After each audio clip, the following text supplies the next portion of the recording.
E aí, pessoal, beleza? Tudo tranquilo? Professor Thiago Ferreira, professor de Biologia, e seja muito bem-vindo ao nosso canal. Na nossa aula de hoje vamos trabalhar a parte 1 do sistema endócrino, características gerais e hormônios produzidos, né? A função da hipófise no sistema endócrino. Então, se você não é inscrito no canal, se inscreva, ative o sininho das notificações e uma boa aula!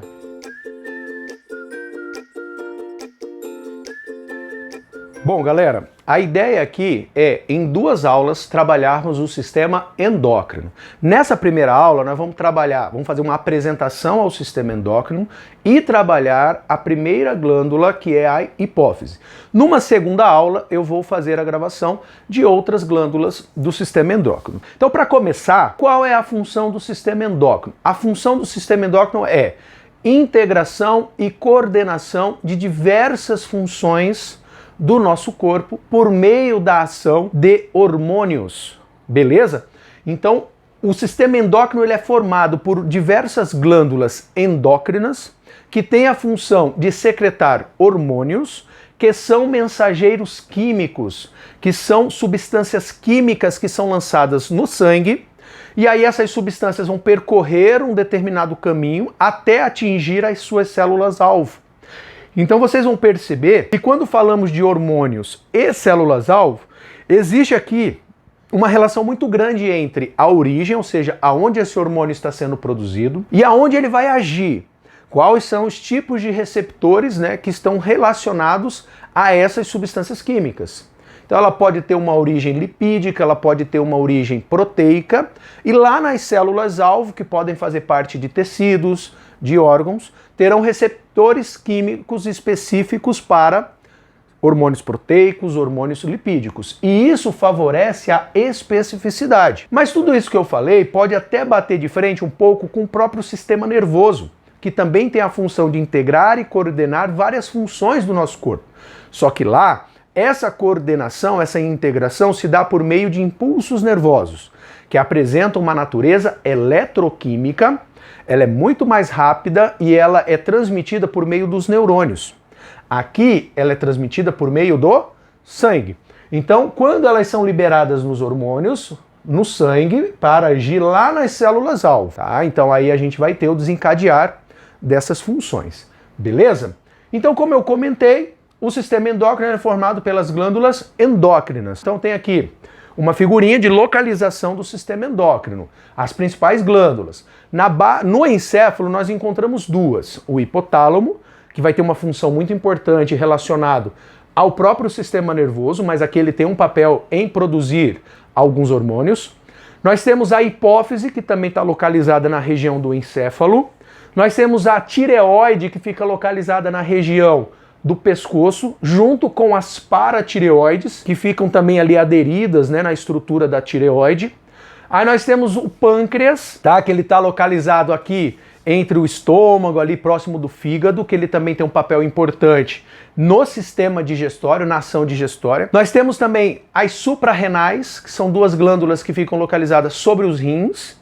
E nós temos as gônadas sexuais, os testículos no homem e os ovários na mulher, beleza? Então essas são as principais glândulas. Lembrando, nós vamos trabalhar nessa aula a glândula hipófise, beleza? Mas antes de começar o estudo da glândula, é interessante que a gente entenda um processo muito importante que é desencadeado no sistema endócrino, que é a retroalimentação, ou também chamada de feedback. Existem 2 tipos, o feedback negativo e o feedback positivo. O mais comum cair em exercícios e o mais comum de cair no próprio sistema endócrino é o feedback negativo. O feedback positivo ele é um pouco mais raro, mas ele acontece. Eu trouxe um exemplo aqui para a gente poder ver. No exemplo do feedback negativo, que é muito cobrado em prova, eu tenho aqui a hipófise e eu usei como exemplo um dos hormônios, né, produzidos por ela, que é o TSH, o tireotrófico. E aqui a tireoide, localizada aqui na região da laringe, próxima à laringe, e aí eu usei como exemplo hormônios que são produzidos por ela, o T3 e o T4. Como funciona? A hipófise, ela vai começar a secretar o TSH, que é o tireotrófico. Esse hormônio, ele tem a função de estimular a glândula tireoide. Então ele é um hormônio que vai agir lá na glândula da tireoide. E agindo na glândula da tireoide, ele vai começar a produzir o T3 e o T4. Então o estímulo da tireoide faz com que a tireoide produza T3 e T4. Esse hormônio, então, começa a aumentar a sua concentração, ele vai desencadeando suas funções até atingir um determinado nível. Enquanto ele está aumentando, ele inibe aos poucos a produção, o efeito do TSH. Então essa inibição faz com que a hipófise diminua a produção de TSH. E a TSH vai diminuindo, aí ela vai deixando de estimular a tireoide como consequência também vai diminuindo a sua produção de T3 e T4, até um determinado nível. Baixou até esse nível, a hipófise novamente começa a produzir o TSH, que vai estimular a tireoide, que começa a produzir novamente T3 e T4, e assim vai, né, nesse circuito. Já o feedback positivo, ele vai ter uma ação sobre o efeito, né, sobre o produto que vai ser gerado. Então a ideia aqui, ó, o exemplo mais clássico que eu tenho é a amamentação, ou seja, o ato do bebê conseguir sugar o leite, né, através das glândulas mamárias. Então, qual que vai ser o estímulo? A sucção do bebê. Então ele vai ficar fazendo a força, né, a movimentação para tirar o leite. Essa tentativa de tirar o leite, de fazer com que o leite saia, vai provocar a secreção de prolactina. Nós vamos ver, né, daqui a pouco também a prolactina. Então, qual vai ser o efeito da prolactina? Vai estimular o aumento da produção do quê? Do leite, beleza? Então o ato do bebê ficar sugando para sair o leite faz com que aumente a produção de prolactina, essa prolactina aumenta a produção de leite, aí eu tenho leite para o bebê poder mamar, né, para poder se alimentar, beleza? Então os exemplos de feedbacks negativo e positivo. Eu vou dar uma ajeitadinha aqui no quadro e a gente já vem com glândula hipófise. Bom, pessoal, aqui, ó, coloquei algumas informações a respeito da hipófise. Na verdade, o quadro completo, tá? Então, se você quiser montar o seu esqueminha, dar aquele pause, aí depois você volta para cá, tranquilo, beleza? Bom, a hipófise, ela é uma glândula mais ou menos do tamanho ali de uma ervilha, localizada na base do encéfalo, e ela é dividida em duas partes. Uma parte é chamada de adenohipófise ou hipófise anterior, e a outra parte é chamada de neurohipófise ou hipófise posterior. Tem uma diferença em relação a elas, por quê? Porque os hormônios que são produzidos na adenohipófise também são secretados por ela. Então ela vai produzir um grupo de hormônios e também vai secretar esses hormônios. Ó, são 1, 2, 3, 4, 5 grupos de hormônios que são produzidos e secretados pela adenohipófise. Agora, a neurohipófise ou hipófise posterior, ela apenas secreta 2 hormônios que foram produzidos pelo hipotálamo. Então o hipotálamo, ele é um órgão, ele é uma glândula que tem uma função tanto no sistema nervoso quanto no sistema endócrino. Ela acaba secretando ali alguns hormônios que vão agir tanto na adenohipófise quanto na neurohipófise. A neurohipófise, ela é considerada uma extensão do hipotálamo e ela armazena esses hormônios que são produzidos pelo hipotálamo. Então o hipotálamo, ele vai produzir a ocitocina e o antidiurético e ele vai encaminhar esses hormônios para a neurohipófise. A neurohipófise vai armazenar e aí vai secretando aos poucos na corrente sanguínea. Então eu fiz a representação aqui no nosso esquema, né, da hipófise, que é essa região aqui, para cá é a neurohipófise, para lá é aqui a adenohipófise, para cá é a neurohipófise, aqui é o hipotálamo, então essa região aqui para cima vai compreender o hipotálamo. Aqui eu tenho várias inervações em direção à neurohipófise, já que é considerado um prolongamento do hipotálamo. E aí nesse canto para cá eu coloquei os hormônios da adenohipófise e para lá os hormônios da neurohipófise. Vamos começar aqui com os hormônios da adenohipófise. O primeiro hormônio, que foi o que nós comentamos, né, lá na parte inicial da aula sobre retroalimentação, é o tireotrófico. E já aqui adiantando, a adenohipófise, ela é considerada uma glândula mestra porque ela acaba influenciando na produção de vários hormônios de outras glândulas. Esses hormônios que agem sobre outras glândulas, eles são chamados de tróficos. Então nós temos o tireotrófico, com a sigla TSH, o adrenocorticotrófico, com a sigla ACTH, o somatotrófico com a sigla GH e o gonadotrófico com os hormônios FSH e LH. E aí nós temos a prolactina, que ela não teria esse efeito tão assim semelhante aos outros. O tireotrófico, ou TSH, ele é um hormônio que vai agir estimulando a glândula tireoide a secretar os seus hormônios. Quais hormônios? T3 e T4. Existe um outro hormônio produzido pela tireoide, mas que não sofre influência do tireotrófico, beleza? Então, age na secreção dos hormônios da tireoide, T3 e T4. O próximo hormônio é o adrenocorticotrófico, ou ACTH. Esse hormônio ele vai agir na região do córtex das adrenais ou da glândula suprarrenal. A glândula suprarrenal ela tem uma parte mais externa, chamada de córtex, e uma parte mais interna, chamada de medula. Esse hormônio vai agir especificamente no córtex, nos hormônios que são produzidos pelo córtex.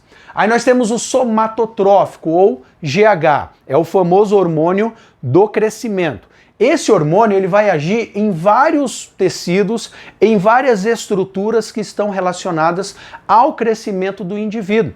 A gente produz por toda a vida, mas a gente tem um pico de produção, ou seja, um ápice de produção durante a puberdade e a partir da puberdade durante o nosso desenvolvimento, onde nós temos o famoso estirão do crescimento, beleza?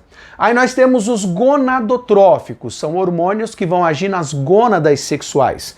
Então eu vou ter a ação lá na gônada masculina, nos testículos, e nas gônadas femininas, nos ovários. E aí esses hormônios, eles são dois. O FSH, que é o folículo estimulante, e o LH, que é o luteinizante. Cada um vai ter um papel extremamente importante na regulação das atividades das gônadas sexuais. Então, normalmente, o FSH vai ter uma ação sobre a produção dos gametas, tanto masculino quanto feminino, espermatozoide e o óvulo, tá? E o luteinizante, o LH, ele vai ter um efeito sobre os hormônios produzidos por essas glândulas, testosterona, estrógeno e progesterona, beleza? E por último, nós temos a prolactina, também chamada de PRL. Esse hormônio, ele é muito importante, nós comentamos ele lá no feedback positivo. Ele é muito importante porque ele age no desenvolvimento das glândulas mamárias. E ele vai preparando essas glândulas mamárias e estimulando também a produção do leite. Então ele é muito importante no período gestacional. Né, no período de lactação. Lembra que a gente viu lá que ele é estimulado a partir da sucção do bebê. Então, a sucção do bebê estimula a liberação da prolactina e a prolactina começa a produção do leite. Beleza? Tá? Então eu tenho essa forma de estimulação. Agora, os hormônios da neurohipófise já são os hormônios ocitocina e antidiurético. Lembrando, a neurohipófise não produz esses hormônios. Esses hormônios foram produzidos no hipotálamo e mandados para a neurohipófise para serem armazenados.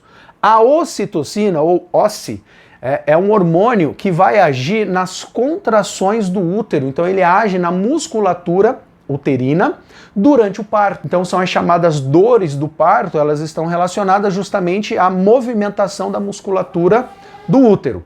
E também vai ter uma ação na secreção do leite, na liberação do leite. A sucção do leite, ela vai estimular a prolactina, mas o ato de tentar sugar o leite só vai ser estimulada a liberação do leite propriamente dito quando tiver a secreção da ocitocina.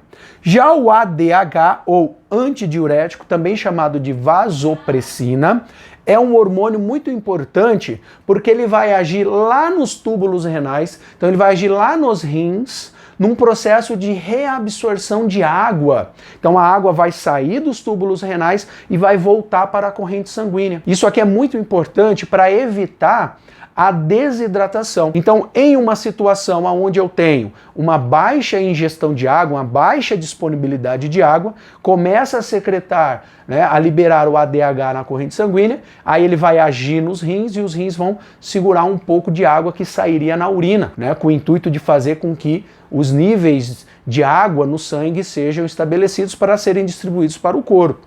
Então ele vai agir na pressão osmótica e é um importante regulador da pressão arterial, já que ele envolve, né, a reabsorção de água.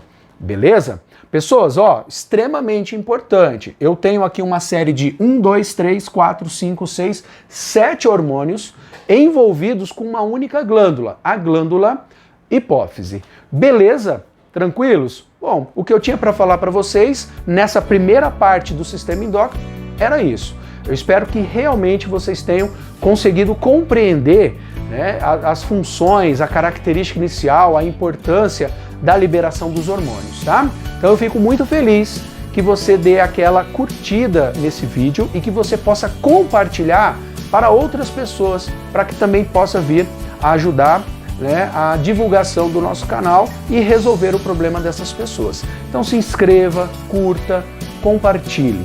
Tranquilos?